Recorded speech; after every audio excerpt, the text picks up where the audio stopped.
Husband and wife health relation tips کی نئی video میں سب کو السلام علیکم۔ مجھے امید ہے کہ آپ سب خیریت سے ہوں گے اور دعا ہے کہ آپ ہمیشہ خوش رہیں اور دوسروں کے ساتھ خوشیاں بانٹتے رہیں۔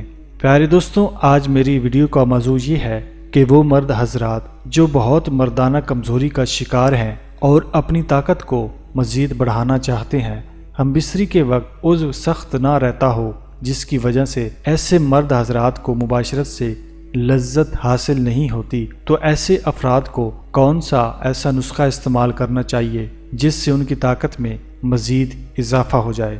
پیارے دوستوں، ویڈیو میں آگے بڑھنے سے پہلے تمام دوستوں سے گزارش ہے، اگر آپ چینل پر نئے ہیں تو برائے مہربانی سبسکرائب کریں اور ساتھ گھنٹی کے بٹن پر بھی لازمی کلک کر لیں۔ نسخہ تیار کرنے کے اجزاء نوٹ فرما لیں۔ اسکند ناگوری 2 تولہ، تخم ریحان 2 تولہ، ستاور 2 تولہ، سولب مصری 2 تولہ، دودھ 1 پاؤ۔ پیارے دوستوں، سب اجزاء کا باریک صفوف بنا لیں اور کسی سایہ دار جگہ پر رکھ کر اسے اچھی طرح خشک کر لیں اور بعد میں کھرل کر لیں۔ استعمال کرنے کا طریقہ نوٹ فرمائیں۔ پیارے دوستوں، نہار منہ 1 چمچ دودھ کے ساتھ یہ نسخہ استعمال کریں۔ پیارے دوستوں، ایک چھوٹا سا نسخہ مزید نوٹ فرمائیں۔ چھوٹے قد کو کیسے بڑھایا جائے؟ سب سے پہلے فارمی چکن اور فارمی انڈے کم کھائیں، یہ ہمارے ہارمون کو متاثر کرتے ہیں۔ سیب کا استعمال زیادہ سے زیادہ کریں۔ سیب کے اندر آئرن سلیکون پایا جاتا ہے جو ہڈیوں کو بڑھانے کے کام آتا ہے۔